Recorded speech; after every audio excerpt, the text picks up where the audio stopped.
pembisnis dan pengusaha terlibat di dalam konteks pilkada atau pemilu lokal atau pemilu nasional sekalipun ingin memperoleh konsensi, ingin dipermudah izin usahanya, ingin dibela dan menjadi bagian kepentingan usahanya. Dan Dusun Oikatupa itu bagian dari hasil konsensi politik jahat antara penguasa lokal dengan pembisnis atau oligarki ekonomi hari ini.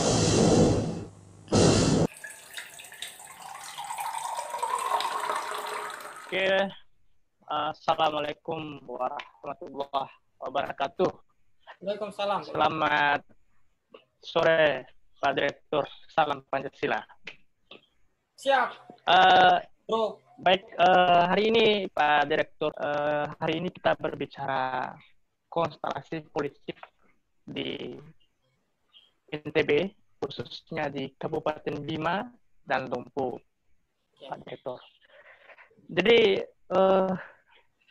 konstelasi politik Kabupaten Bima dengan Kabupaten Dompu sangat kontroversial yang harus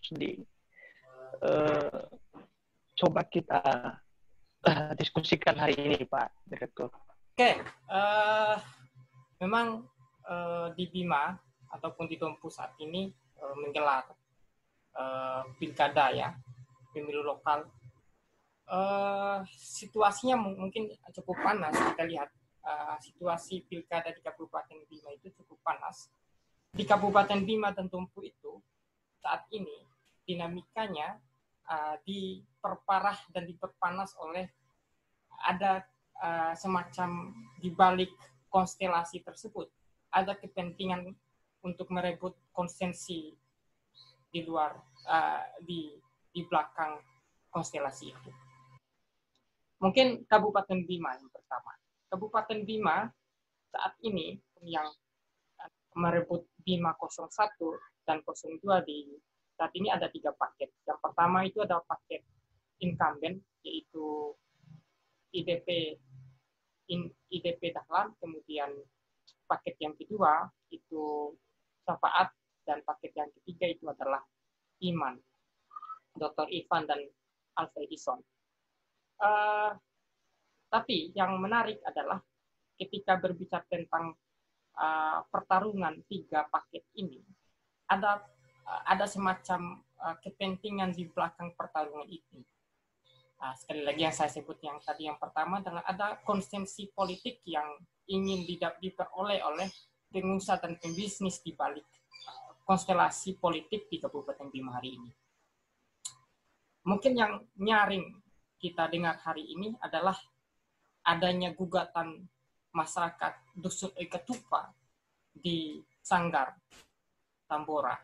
Kondisi masyarakat Sanggar saat ini ataupun Dusun Oikatupa itu semacam korban dari konsesi politik yang dibangun oleh oknum ataupun aktor politik yang terlibat di dalam konteks hari ini.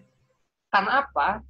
Bisa kita berargumen seperti itu karena semacam pernyataan data yang dirilis oleh Mahfud MD, ada 90-an calon kepala daerah itu terlibat dalam dicengkram oleh oligarki atau pembisnis dan pengusaha yang ingin memperoleh konsensi ekonomi di dalam pilkada.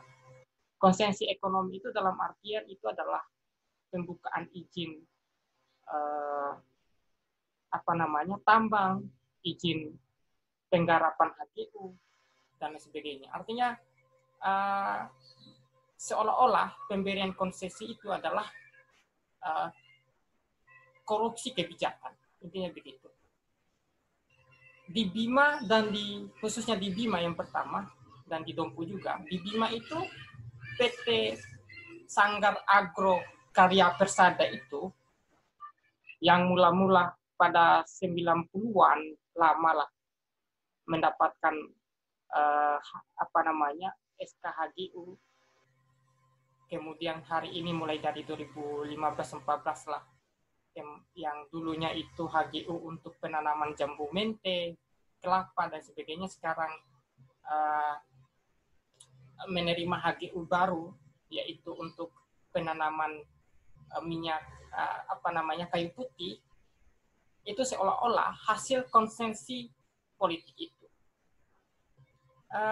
Dinamikanya adalah pengusaha dan pembisnis itu membutuhkan konsesi ekonomi ataupun kebijakan dari penguasa daerah, pengusaha lokal untuk dapat memberikan izin usaha dan sebagainya, mengawal kegiatan-kegiatan bisnis mereka.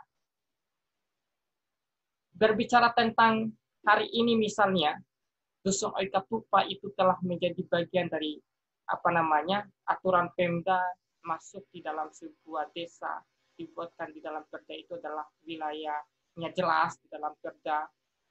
Kemudian karena diakui secara administrasi oleh Pemda, tanahnya sekian-sekian, kemudian hari ini dibajak oleh pengusaha dan pembisnis yang sejak lama tidak mampu menggarap tanah yang telah diberikan itu hak guna usahanya, tapi sekarang mencaplok tanah yang diakui oleh Pemda secara regulasi dan administrasi sebagai satu wilayah desa. Namun hari ini mereka digusur dan sebagainya. Ini bentuk nyata dari kesepakatan politik penguasa lokal dengan pembisnis yang memperoleh konsensi politik dan ekonomi. Jadi konteks hari ini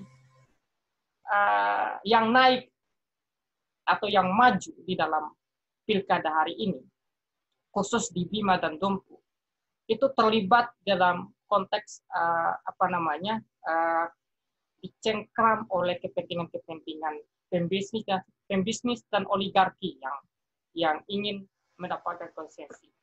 Tapi kalau berbicara tentang hari ini masyarakat sudah mulai lama digusur dan sebagainya, artinya sejak 2015 lah ya, sampai hari ini muncul kembali. Kemudian Pemda tidak mampu menjadi hakim yang adil, yang menetralkan atau membela masyarakat dan rakyatnya. Artinya pemerintah hari ini tidak mampu menciptakan keadilan, menciptakan keadilan untuk masyarakat di Dusun Oikatupa, karena cenderungannya pemerintah hari ini telah terjebak di dalam konsensi itu. Karena apa? Karena berbicara tentang pilkada atau pemilih lokal, biaya politik di Indonesia ini sangat mahal. Biaya politik itu begitu tinggi dan mahal. Baik itu untuk memperoleh partai, kemudian untuk berkampanye, membayar saksi. Bayangkan kalau berbicara tentang data nasional bahwa 400-an miliar. Begitu mahalnya membayar saksi. Begitupun di lokal, uang misalkan totalkan berapa TPS di Kabupaten Bima atau di pilkada hari ini, kemudian dikalikan saksi, bayar saksinya 500.000 per kepala, kemudian yang mengawal dan sebagainya, kalikan saja, itu uang untuk saksi saja begitu banyak. Belum lagi uang untuk kampanye, uang untuk membangun posko infrastruktur politik, untuk memperoleh dukungan masyarakat, kemudian dana-dana yang lain, apalagi serangan fajar lah, serangan duha, serangan di TPS dan sebagainya. Begitu mahal dalam konteks ini. Maka calon-calon kepala daerah hari ini atau Kabupaten Bima untuk memperoleh dukungan, memperoleh anggaran yang begitu banyak, kalau tidak dari pengusaha dan pembisnis, gimana lagi untuk memperolehnya? Maka kecenderungan korupsi itu besar. Karena apa? Karena tadi dia politik mahal, kemudian untuk mengembalikan modal. Tapi modal sebetulnya itu dari oligarki, dari pembisnis dan pengusaha. Pembisnis dan pengusaha terlibat di dalam konteks pilkada atau pemilu lokal atau pemilu nasional sekalipun, ingin memperoleh konsensi, ingin dipermudah izin usahanya. ingin dibela dan menjadi bagian kepentingan usahanya.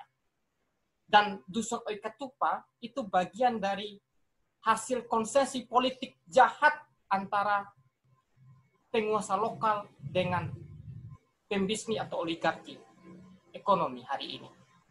Maka yang memperoleh dampak permusafakatan jahat penguasa lokal dan pembisnis itu adalah yang sengsara adalah rakyat.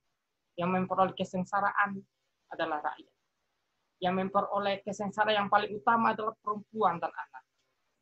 Itu dampak dari bagaimana hasil dari kontrapolitik, hasil dari dinamika politik lokal saat ini, yang dimana di Bima dibajak oleh oligarki pengusaha dan pembisnis. Mereka ingin mendapatkan konsensus dan mereka dan penguasa lokal itu akan melakukan korupsi kebijakan untuk mengamankan kepentingan dan membalas budi atas modal politik yang dikasih oleh pembisnis dan pengusaha. Dan hari ini di Kabupaten Bima tidak terlepas di situ. Logika politik pengusaha itu tidak mau pengusaha itu dalam logikanya adalah tidak mau telur itu pecah secara bersama-sama. Artinya telur itu disimpan di beberapa titik. Artinya kepentingan untuk memperoleh konsensus tidak mungkin ditempatkan hanya pada satu calon. Pasti yang paling besar itu dapat oleh incumbent, IDP hari ini, kemudian bisa juga ada di Syafaat, bisa juga ada di Iman hari ini.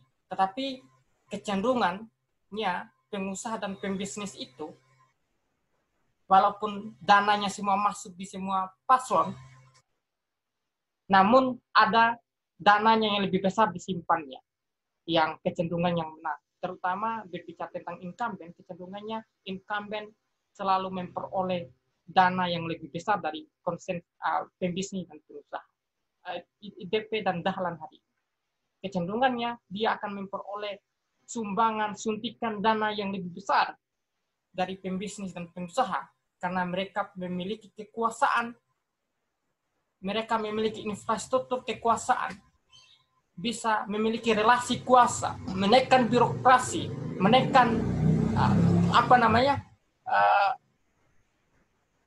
bisa menekan birokrasi, mengatur birokrasi untuk mendukungnya. Dan itu kelebihan incumbent itu. Dia bisa menekan, dia memiliki relasi kuasa di seluruh birokrasi, bisa menekan. Dan itu tidak bisa dibongkar oleh penyelenggara pemilu hari ini. Baik Bawaslu sebagai pengawas itu tidak mampu membongkar bagaimana relasi kuasa yang terbangun oleh incumbent. Baik kepala desa sekalipun. Itu tidak bisa dibongkar. Karena apa?